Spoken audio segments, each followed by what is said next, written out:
오늘 빌립보서 2장 1절부터 11절까지 말씀을 같이 보았습니다.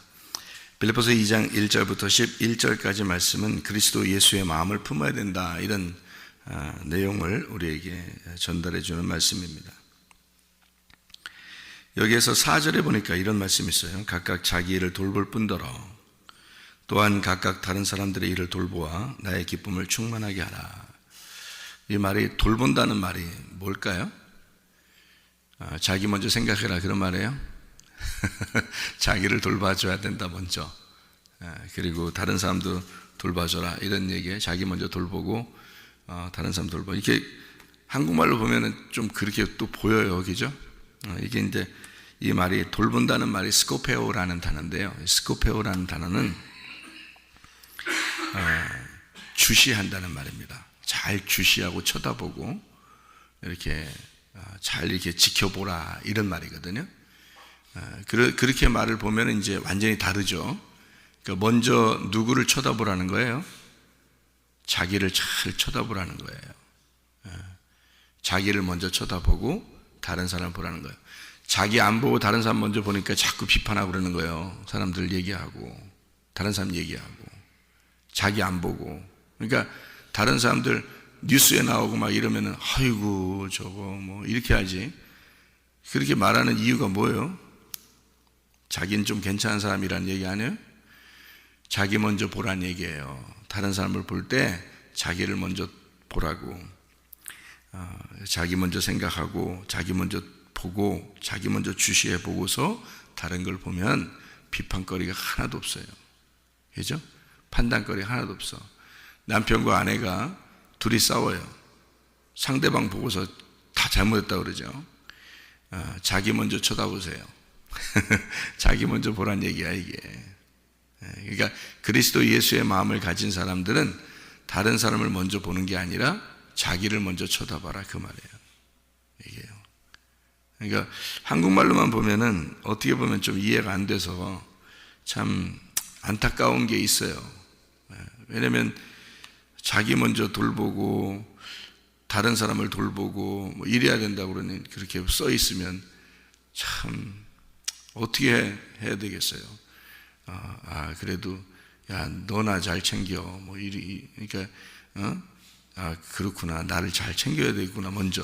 그래 놓고 내가 좀 남으면 좀 다른 사람 이렇게 보고 돌보고 우리하는 것보다 되는가 보다, 이런 얘기인 줄 안다고, 잘못하면. 그죠?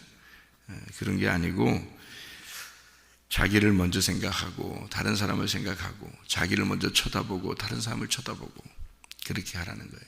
그러면은 다른 사람 얘기할 게 하나도 없고 그리스도의 마음을 품는 게 그거는 거예요. 그러니까 그리스도의 마음은 성경에는 있잖아요.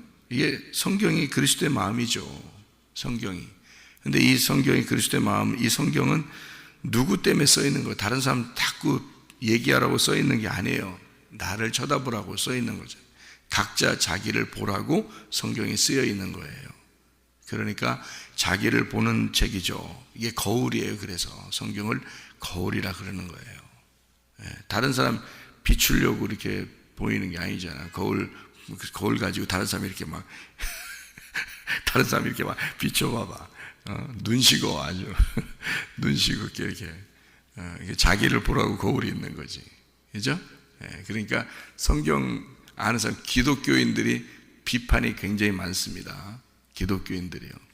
판단을 굉장히 많이 해요. 다른 사람 판단을. 기독교인들이요. 다 잘못했대, 그냥. 자기는 괜찮고 다 잘못했대, 다.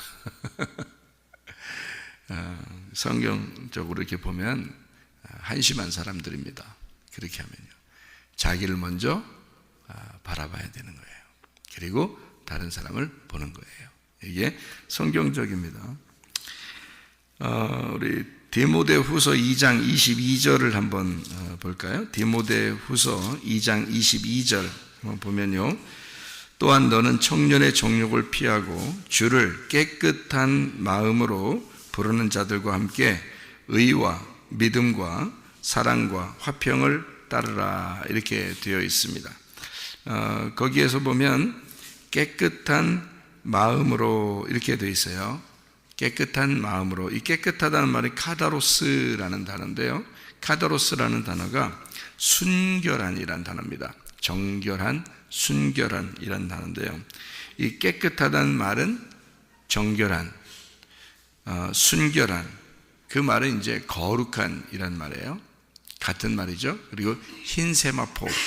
왜 우리가 천국에 올라가면은 어떤 옷을 입혀줘요? 하나님이 흰 세마포를 입혀준다 그러잖아요. 이 세상에 있는 흰 색깔 아닙니다. 여러분이 보시면 알아요.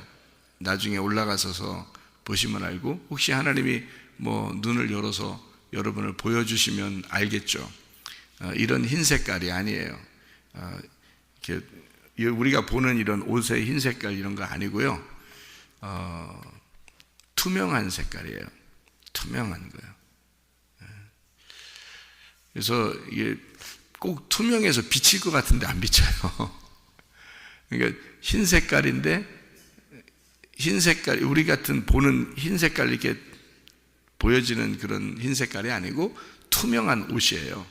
투명한 옷 같은데 빛이 나서 희게 보이는 거예요. 이 옷이 투명한데 빛이 이렇게 막 나니까 희게 보이더라고요. 그렇게 제가 봤어요. 그거를. 천사가 그렇게 옷을 입고 저에게 와서 제가 이렇게 가까이서 봤어요. 그거를. 그러니까 눈을 쳐다보니까 얼굴도 잘 안 보여요. 얼굴이 분명히 안 보여요. 왜 안 보이냐면 빛이 나니까 안 보여요. 빛이 나니까. 머리도 빛이 나니까 안 보여요. 그런데 이제 분명히 머리카락이 있어요. 눈도 있고 코도 있고 입도 있어요. 안 보여요. 빛이 나니까 안 보이는데 분명히 있어요. 제가 그게 알겠어요. 그냥 보이는데 알겠어요. 알겠는데 안 보여. 빛이 나니까 안 보였는데 분명히 눈, 코, 입이 있어요. 근데 이 세상 사람들 얼굴 중에서 참 가장 아름답다 하는 것보다 더 아름다운 모습이에요.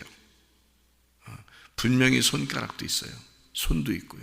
팔도 있고 다리도 있고 다 있어요. 똑같은데 빛이 나니까 그게 이제 잘 안 보여서 이렇게 빛으로 이렇게 보이는데요. 옷도 이게 이런 하얀색을 흰 세마포라고 하니까 흰 색깔인 줄 아는데 뭐 결혼식 할 때 입는 그런 흰 세마포 같이 그렇게 생각을 하는데요. 거의 투명한 색깔 같은 거예요. 아주 막 부드러워서 가늘가늘한 그런 옷인데 분명히 속이 안 보여요. 그리고 옷이 분명히 투명한 그런 색깔 같은 거예요. 근데 빛이 막 나죠.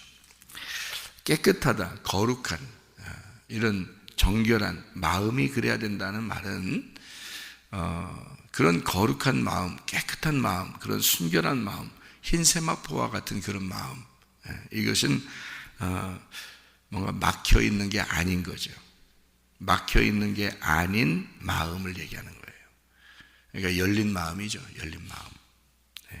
그런 마음을 가져야 된다. 그런 얘기거든요. 그러니까 열렸다는 말을 여러분 잘 다시 생각을 해보세요. 열렸다. 열렸다는 것은 이게 뚜껑이 덮여 있는 거를 열렸다 그래요? 아니죠. 덮여 있는 것은 막혔다 그러지. 뚜껑이 열린 것을 열렸다 그러죠. 그게 정결한 마음이에요. 그러니까 열렸다 그 말이죠. 이렇게 밤송이를 여러분이 이렇게 밤이 떨어지면 밤송이가 있어요. 그냥 그대로 이렇게 집고서 먹을 수 있어요? 조금 아프겠죠. 그렇게 못 먹어요. 이걸로 반드시 어떻게 돼요? 열어야 되죠. 이걸 나무 같은 것으로 이렇게 열고 신발로도 이렇게 발로도 이렇게 막 까고 그러죠. 그래서 까면은 또 그대로 먹을 수 있어요? 밤을? 아니죠. 그거 또 까요. 깐데 또 까. 그래서 깐데 또 까가지고 계속 뭐가 나올 때까지. 그러니까 이 빼쭉빼쭉한 밤송이가 있는데 그거 까면 이 밤알이 나오죠. 밤알이 나오는데 그대로 또 못 먹어요. 그 밤알을 또 까요. 까면 또 그대로 먹어요? 아니에요. 뭐가 또 털이 있어. 그래서 그 털을 또 딱 까. 그러면 이제 그때 이제 아주 맛있는 밤이 나오죠. 그래서 계속 이렇게 까는 거예요. 연다 이거죠. 계속 열어. 그러니까 마음을 계속 여는 거예요. 우리가 마음을 계속 이렇게 여는 거예요. 그거를 성경에서는 뭐라고 그러냐면 할례라 그렇게 말하는 것입니다. 할례. 여러분 할례를 뭐라고 생각했어요? 남자들 그냥 뭐 수술하는 거 이런 거를 생각했어요? 그건 마음의 할례가 아니죠. 그건 육체의 할례지. 그렇죠? 육체의 할례는 우리에게 별 의미가 없어요. 해도 되고 안 해도 돼. 그런데 성경에서는 마음의 할례를 받으라 그랬어요. 마음의 할례는 뭐예요? 껍질이 까지는 거예요. 껍질을 까는 거란 말이에요. 그래서 여러분의 마음에 껍질이 덮여 있으면 마음이 덮여 있는 거예요. 안 열린 거죠. 그러면 깨끗하지 않고 그걸 뭐라고 그래? 더럽다 그래요. 하나님이 보실 때는 너 마음이 열리지 않았다. 너 할례를 받지 않았다. 마음의 할례를 받지 않았다. 그런 말이에요. 그러니까 마음의 할례를 받은 사람은 어떻게? 마음이 열려져야 되죠. 마음이 이렇게 벗어져야 돼. 까져야 돼. 그래서 그렇게 되려면 어떻게 해야 돼요? 하나님 말씀도 마찬가지예요. 하나님 말씀이 하나님의 마음인데요. 이 마음이 열려야 되죠. 그래서 껍질을 자꾸 벗겨내고 까야 돼요. 그래서 껍질을 벗겨줘서 잘 먹을 수 있도록 껍질을 벗겨주고 이 속에 있는 내용이 무엇인지를 잘 이렇게 알맹이를 알려주는 게 설교예요. 그게 설교라고요. 그래야 성경을 알 수가 있어요. 그걸 안 알려주고 그냥 있는 그대로 야 성경 읽으면 된 거지 뭘 읽고서 그냥 그대로 그냥 있는 그대로 쭉 이렇게 얘기해 주면 그건 누구나 다 알 수 있어요. 그런 건 누구나 다 알 수 있어요. 그럼 목사 필요 없지 뭐하러 목사 세우나 하나님께서 생각을 하면. 목사는 하나님의 말씀을 열어서 이것을 속에 있는 내용을 설명해 주는 자예요. 그런 사람들이 주의 종이라 그러는 거예요. 그러니까 그거를 아는 사람들은 아무나 주의 종이라고 하지 않죠. 제가 안타까운 거는 그렇게 말씀을 모를 때가 제가 오랫동안 있었어요. 옛날에 목사하면서 오랫동안 그게 저는 29살 때 목사가 됐기 때문에 오랫동안 목사를 그렇게 생활을 했어요. 그 전에 전도사일 때도 제가 오히려 부흥회를 많이 다녔어요. 전도사일 때. 그러니까 신학교 다니는 2학년 때부터 제가 부흥회를 다니기 시작해서 오랫동안 했기 때문에요. 한 21살 정도부터 부흥회를 다니고 그리고 29살 때 목사가 됐기 때문에 내가 지금 이렇게 돌아보면 참 이렇게 담대하게 했다. 그냥 담대하게 참 담대하게 했다. 지금 생각해 보면 그걸 주의 종이라고 하나? 그런 걸? 내가 지금 주님의 은혜를 받고 말씀을 깨닫고 보니까 그건 주의 종도 아니에요. 그냥 자기가 배운 대로, 자기가 열심히 배운 대로, 은혜 받은 대로 그냥 막 열심히 한 거죠. 근데 말씀은 그렇게 되어 있지 않더라는 겁니다. 제가 주님을 다시 만나고 나니까 말씀은 그렇게 되어 있지 않더라. 분명히 이 속에 하나님 마음을 열면 또 있고, 그 열면 또 있고, 그 열면 또 있어서 그거를 계속 열어서 알려줘야 돼요. 이게 말씀이거든요. 저도 그렇게 말씀을 깨닫게 돼서 이게 정말 다행이다. 그래서 주님이 자기의 종을 세웠다 그러면 적어도 자기의 속에 있는 그 자기의 말씀을 열어서 알려줘야 되는 거예요. 그래야 주의 종인 거야. 그거 모르면 하지 말아야 돼. 한마디로 하지 말아야 돼. 그 열릴 때까지 하지 말아야 돼. 열릴 때까지. 이거. 그래서 그런 게 있어요. 그러니까 겸손하고 온유하고 그래야죠. 주님의 성품이 그러니까 우리가 겸손하고 온유하다는 게 어떤 의미냐면 깨끗하게 열려진 할례받은 마음이에요. 그게 겸손하고 온유한 마음이에요. 그러니까 하나님이 인정하는 사람하고 사람들이 인정하는 온유하고 겸손한 사람하고는 다르겠죠. 그러겠죠. 그러니까 성경에서 민수기 12장에 보면 모세라는 사람이 있는데요. 이 모세라는 사람은 하나님이 인정하는 온유한 사람이었습니다. 그 민수기 12장에 나와 있는 모세는요. 그래서 사람들이 생각하는 온유하고 겸손하다는 말하고 하나님이 온유하고 겸손하다고 하는 말하고는 좀 달라요. 그러니까 그 온유하다, 겸손하다. 또 예수님께서도 자기를 뭐라 그래요? 마태복음 11장 28절부터 30절까지 말씀에 자기는 온유하고 겸손하니 그런 말 하잖아요. 그렇죠? 그래서 그 온유하고 겸손하다. 여기도 빌립보서에서도요 2장에 보면 너희가 아무 일에든지 다툼이나 허용으로 하지 말고 오직 겸손한 마음으로 각각 자기보다 남을 낮게 여기고 그랬죠. 그러니까 자기를 먼저 쳐다보면 다른 사람을 먼저 쳐다보지 말고 자기를 먼저 쳐다보면 자기가 주님께 은혜를 받은 사람이잖아요. 그러니까 죄인이잖아. 그러니까 다른 사람을 자기보다 더 좋게 여길 수가 있는 거예요. 그러면 다른 사람에 대해서 얘기할 거리가 있어요, 없어요? 없어요. 네. 자기만 돌보면 돼요. 자기만. 그래서 자기만 잘 돌보면 그러면 다른 사람을 볼 수 있어요. 자기를 보고 다른 사람을 볼 수 있으니까. 그렇게 보라는 거 아니겠어요? 그죠? 그러니까 여기서 다툼이나 허용으로 하지 않게 되죠. 어떻게 하니까? 겸손한 마음이 되니까. 겸손한 마음이 되니까. 그래서 주님도 온유하고 겸손하다 그렇게 이야기하죠. 마태복음 11장 29절에는 온유하다, 주님께서 온유하다, 이게 프라우스라는 단어인데요. 이게 온유한, 겸손한 이란 단어인데 이게 프라소에서 나온 단어예요. 이게 계속적으로 습관적으로 수행하고 성취하고 세금을 내고 뭐 이런 거죠. 의무적으로 이렇게 막 억압되어 있는 그런 걸 말하는 거예요. 그런 마음으로 사셨다는 얘기고, 겸손이라고 하는 말이요. 여기 지금 나와 있는 빌립보서 2장에 3절의 말씀에 보니까 오직 겸손한 마음으로라고 되어 있는 이 겸손이라는 말이 타페이노 프로시미라는 단어입니다. 타페이노 프로시미라는 이 단어는 마음의 굴욕감을 말하는 거죠. 마음의 굴욕감. 그러니까 마음의 비하. 아주 굴욕적인 여러분 그 굴욕적인 그 당해봤나요? 누가 막 정말 무시하고 정말 이 사람 자기를 무시하는 그런 거 해봤나요? 저는 그거 당해봤거든요. 저는 많이 당해봤어요. 그게 어떤 건지를 알아요. 막 가슴이 떨리고요. 정말 어떻게 할 수가 없어요. 네.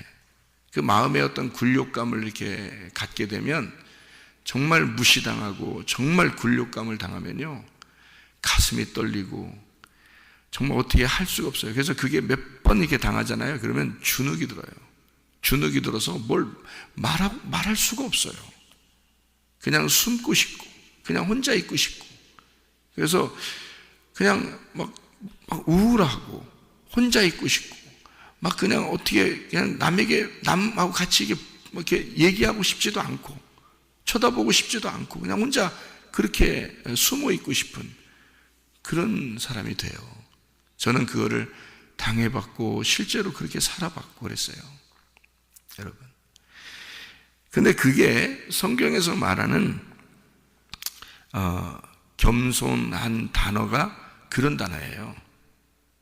그러니까 완전히 짓눌려버린 그런 단어가 이런 단어예요. 짓눌린, 낮은 신분, 초라한, 자기가 얼마나 초라해 보이는 그런 느낌이 오거든요. 아마 여기 앉아 계신 여기 설교를 듣는 분 중에서 제가 아마 그런 가장 그 굴욕감을 가져본 사람 중에 하나일 거예요. 제가. 그래서 그런 마음을 알아요. 이게 무슨 마음인지를 아는데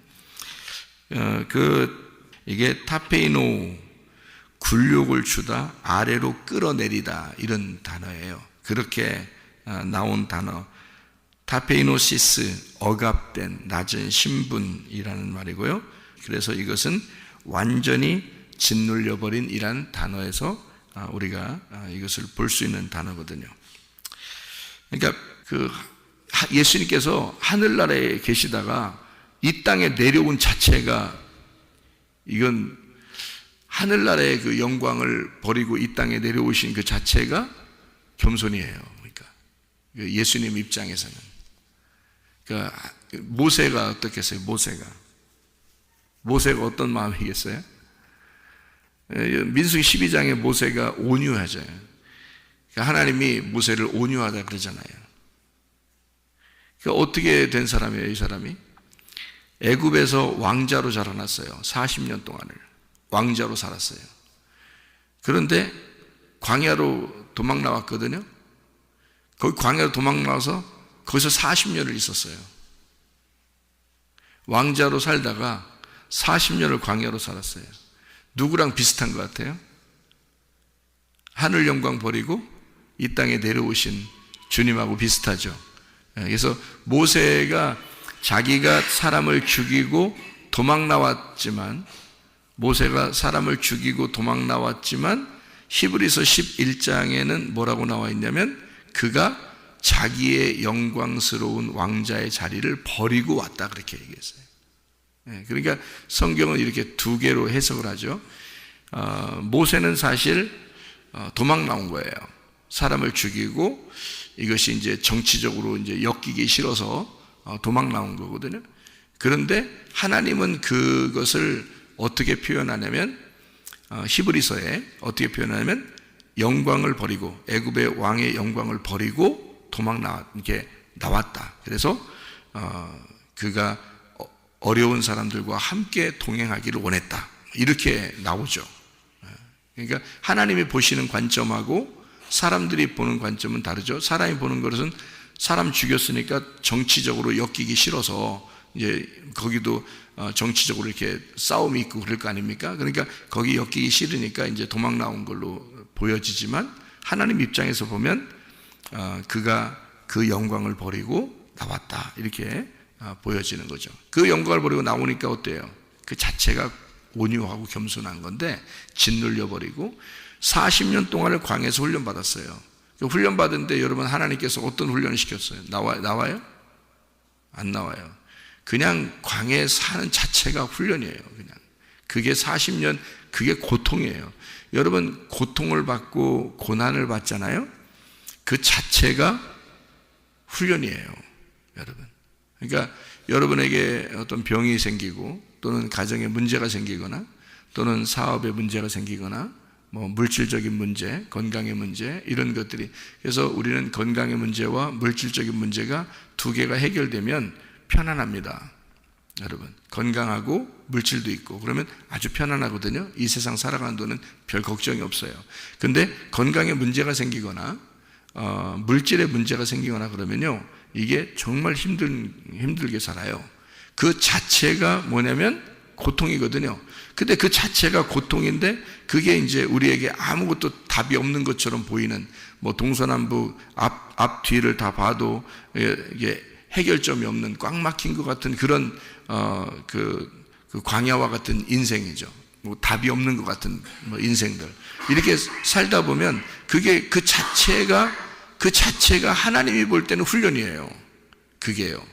그래서 고난 가운데 너희가 하나님의 말씀을 배웠나이다, 이렇게 되는 거예요. 그게 시편 119편 71절의 말씀이거든요. 그러니까 하나님 앞에 그 자체가 고난인 거예요. 여러분이 고통받은 그 자체가 고난인 거고, 그게 겸손과 온유예요. 고통받으면. 그러니까 고통받으면요, 사람이 짓눌려 버리거든요.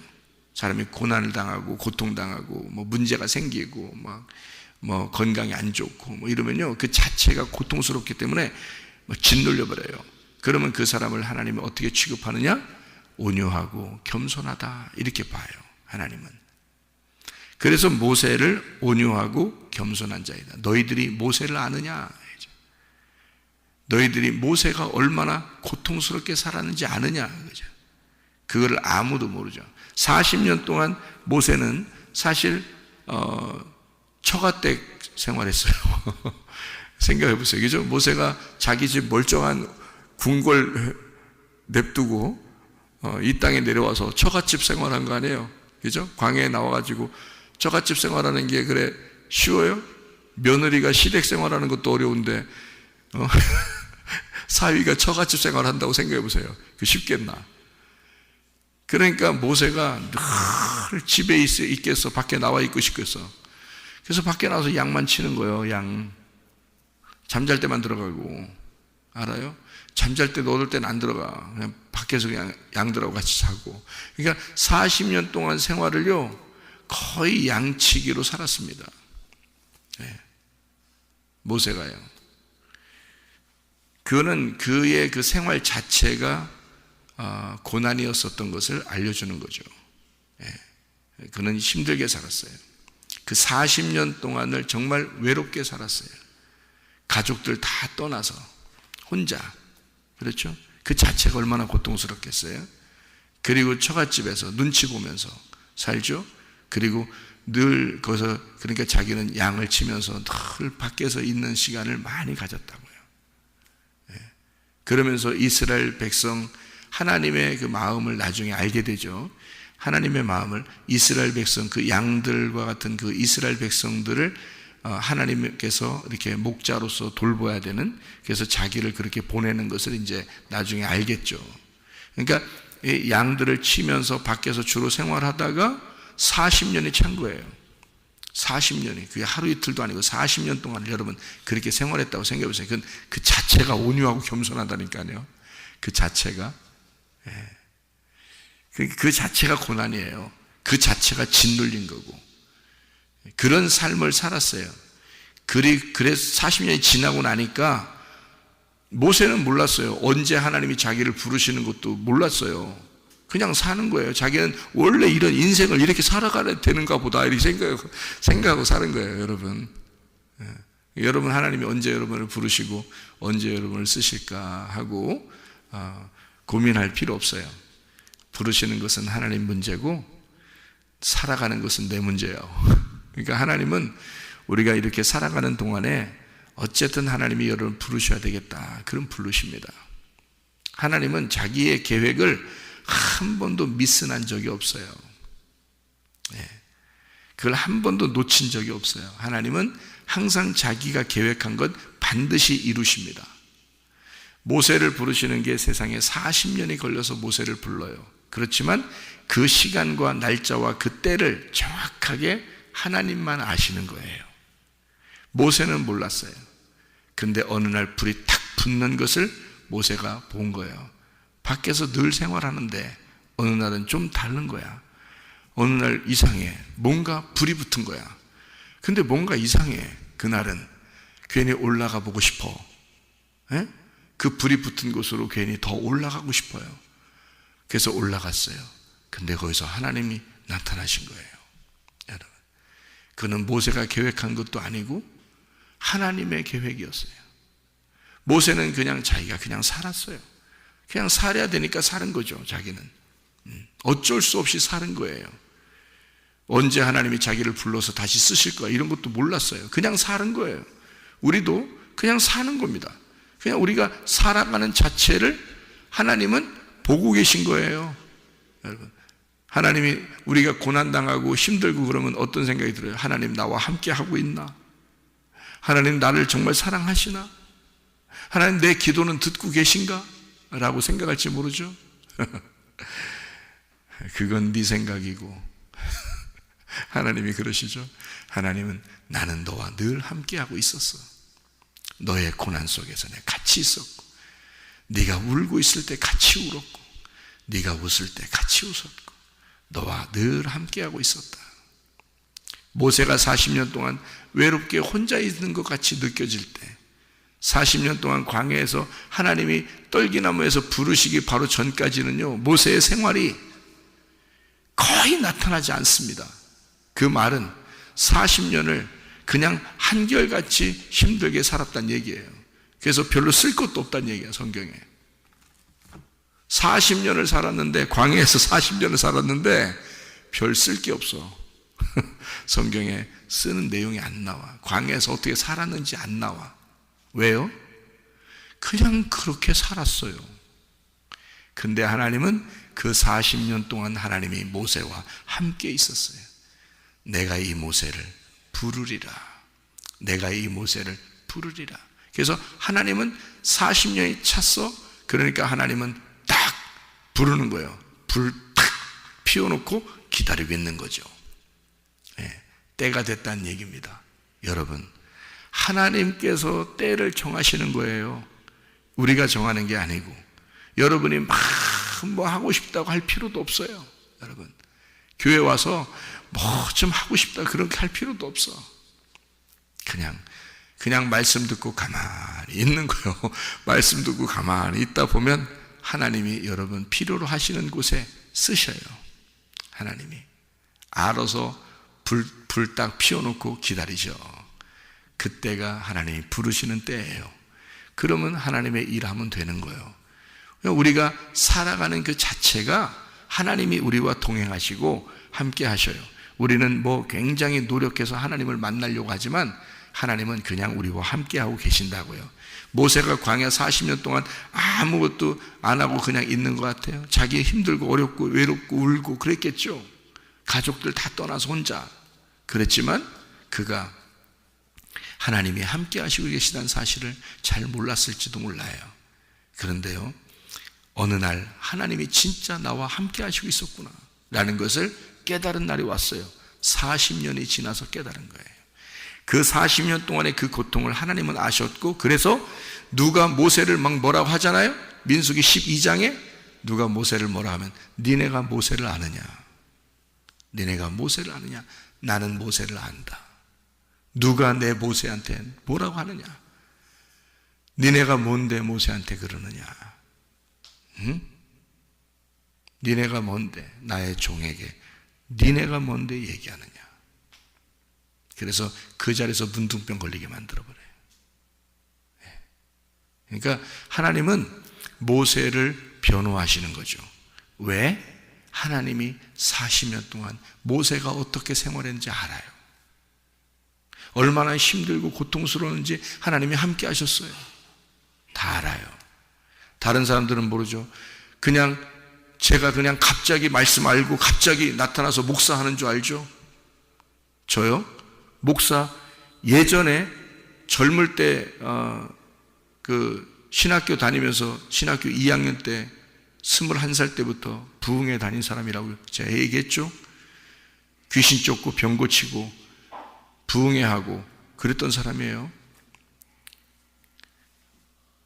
그런데 막 잘 이제 하려고 하다가 교회도 부흥하고 막 잘하려고 하다가 다 망했어요. 저요. 내가 죄 가운데 있었어요. 그리고 다 망해버렸습니다. 그때 저는 가정도 교회도 다 풍지박산 났습니다. 저는요. 다 잃어버렸어요. 여러분이 그 고통 알겠어요? 내가 얼마나 자존심이 센 사람인데요.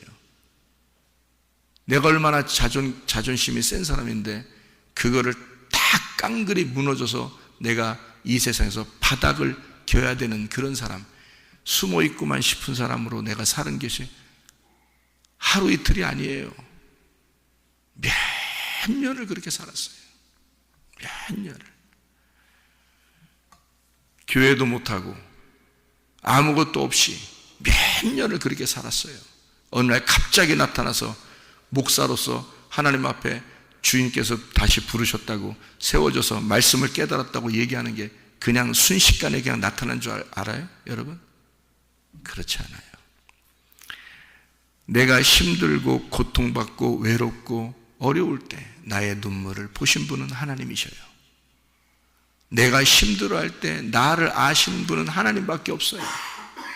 아무도 저를 모르잖아요. 제가 어떻게 생활했는지, 제 마음이 어땠는지, 제가 얼마나 짓눌려 있었는지를 아무도 모른다고요. 제가 얼마나 죽고 싶었는지. 실제로 저는 병이 걸려서 죽을 병이 걸렸던 사람이에요. 그래서 하나님 앞에 절 차라리 죽여달라고 그랬어요. 제가 하나님 죽여주세요. 내 아이들 내가 정말 잘 키워보려고 했어요. 잘 키워보려니까 화가 나. 너희들 잘해야 되니까. 그렇게 화가 날 정도로 저는 잘 키워보고 싶었어요. 율법적으로. 왜냐하면 나같이 실패하게 하고 싶지 않았으니까. 그렇게 살았던 사람이에요. 그렇게 짓눌리고 외롭고 아무도 나를 알아주지 아니하고 나를 비난하는 것 같고 나를 욕하는 것 같고 실제로 욕도 많이 했고 저한테. 그래서 그렇게 힘들게 살았던 사람이에요. 그러다가 어느 날 주님께 내가 이렇게 살면 안 되겠다. 갑자기 마음이 들어와요. 갑자기 생각이 바뀌어요. 갑자기 떨기나무에 갑자기 불이 확 붙은 거예요. 갑자기 나같이 이런 가시 같은 나무, 떨기나무, 아무도 안 알아주는 그런 나무, 정말 형편없는 나무, 아무도 나무 같지 않게 생각하는 이 나무가 갑자기 불이 확 붙은 거예요. 갑자기 불이 붙어가지고 막 생각이 바뀌는 거예요. 마음이 바뀌는 거예요. 내가 하나님 앞에 회개해야 되겠다. 내가 하나님 앞에 오늘 시험을 봐야 되겠다. 내가 하나님과 내가 오늘 해결하지 못하면 난 일어나지 않으리라 해서 무릎을 꿇었어요. 그리고 하나님 앞에 기도했어요. 정말 엉엉 울면서 기도했어요. 왜냐하면 내 신세가 너무 한탄스럽거든. 내가 너무 초라했거든. 내가 너무 힘들었거든. 살 희망조차 없었거든. 차라리 죽는 게 나았거든. 내 아이들 내가 그렇게 잘 키워보려고, 율법적으로 그렇게 잘 키워보려고 아이들 유학 보내서 중국어도 영어도 다 시켜보려고 그렇게 다 했는 사람이거든요. 열심히 나보다 더 훌륭한 사람 키워보려고 그렇게 했는데 내가 죽을 병이 걸리니까 어떤 마음이 드냐면 이런 아이들도 누군가라도 잘 키우겠지 하면서 그냥 내가 내 자신을 포기했어요. 하나님 나 죽여주세요. 살고 싶지 않습니다. 내가 죽을 수 없으니까. 내가 죽으면 가룟유다 같이 될 것 같아서 그냥 하나님 나를 죽여주십시오. 내가 병이 났을 때 그렇게 고백하며 기도했어요. 그랬더니 하나님이 살려주는 거예요. 그냥 살려줘서 겨우 생명이 자꾸 사는 거예요. 그냥 그래서 살았어요. 그냥 살아서 그냥 살아야 되니까 그냥 또 살았어요. 안 죽이니까 하나님이. 그러다가 오늘 하나님 앞에 진짜 하나님 내가 오늘 결정하겠습니다. 내가 다시는 이 세상적으로 살지 않고 눈꽃만큼도 내가 눈꽃만큼은 아니겠지. 하여튼 내가 다시는 세상적인 길로 가지 않고 오직 하나님만 바라보겠습니다. 내가 다시는 죄 짓지 않겠습니다. 내가 주님만 바라보고 살겠습니다. 그래서 하나님 앞에 엉엉 울었어요. 하나는 억울해서 울었고 다시는 내가 세상적으로 한 번도 살지 못할 것 같으니까 이제는 아쉽고 억울하고 그리고 내가 너무 힘들었고 그랬으니까 거기에 대해서 한탄스러워서 그래서 울었어요. 또 하나는 하나님 내가 주님의 일만 하게 됐으니 이제 내가 다시 주님께 돌아왔습니다. 그러니 하나님 내가 사랑합니다. 주님이 나를 사랑하셨는데 내가 주님을 사랑하지 못한 것 같습니다. 제가 주님을 사랑합니다. 그렇게 고백하니까 다시 만난 사랑처럼 너무 행복한 거예요. 하나님께서 나도 너를 버리지 않았다. 나도 너를 불렀다. 나도 너를 사랑했다. 내가 너를 얼마나 기다렸나 모른다. 그러면서 하나님께서 저에게 말씀으로 만나주셨어요. 그날 말씀으로 만나주시면서 이 말씀이 확 풀어지는 거예요. 깜짝 놀랐어요 제가. 그래서 내가 그 전까지의 목사는 목사도 아니구나 그렇게 생각했어요. 아, 이게 말씀이 이렇게 되어 있구나 라는 것을 깨닫게 되고 계속 지금도 샘물처럼 말씀을 솟아나오게 합니다. 말씀이요. 놀라워요. 그래서 우리 집사람이 그래요. 목사님은 진짜 목사예요. 그래. 저보고. 저희 집사람이. 그리고 목사님 참 행복해 보여요. 그래요, 저한테. 어제 저녁에 잠자기 전에 저한테 앞에 앉아가지고 저를 가만히 쳐다봐요, 우리 집사람이. 그러더니 정말 행복해 보여요. 그래, 목사님은 정말 목사 같아. 정말 행복해 보여요. 그래요. 왜? 진짜 그러니까. 하나님 말씀이 계속 끊이지 않으니까. 그냥 우리 집사람하고 말씀을 얘기하기 시작하면 1시간이건 2시간이건 계속 얘기해 주거든요. 말씀을. 얼마나 행복한지. 말씀이 계속 나오니까 그냥 행복해. 그 말씀 안에 살 수 있으니까. 오늘도 그 말씀이 나를 인도해 주십시오 라고 주님께 맡기고, 내 인생을 주님께 맡기고 살아요. 무슨 죄를 짓겠어요, 여러분? 무슨 죄를 짓게 있겠어? 또 생각을 해보시라고. 매일 말씀으로 인도함 받으면, 여러분, 온유하고 겸손한 마음, 그리스도의 마음을 갖는 거, 예수 그리스도의 마음을 품는 거 갑자기 생기는 게 아닙니다. 하나님 안에서 짓눌림 받은 그 고통, 고난, 훈련, 이런 것이 있는 사람에게 어느 날 하나님은 떨기나무같이 불꽃이 갑자기 일어나는 여러분의 생각과 마음을 갑자기 바꿔주실 때가 와요. 그때는 이 세상적으로 살고 싶은 생각이 눈꽃만큼도 없어져. 오직 주님만 생각하고 살고 싶어져. 주님만 마음으로 품고 살고 싶어져. 오직 예수 그리스도의 마음을 품으라. 이거 설교하는 말로 이렇게 성경에 써 있는 거로 되는 게 아니라 그냥 가슴으로 들어와. 그게 그냥 그리스도 예수의 마음을 품게 돼. 그러면 예수 그리스도의 십자가를 같이 지는 마음으로 가게 되죠. 주님께서 여러분도 이런 그 주님과 동행하는 그 주님의 마음을 품고 함께 살아가는 주의 사람들 다 되시기를 바랍니다. 기도하겠습니다.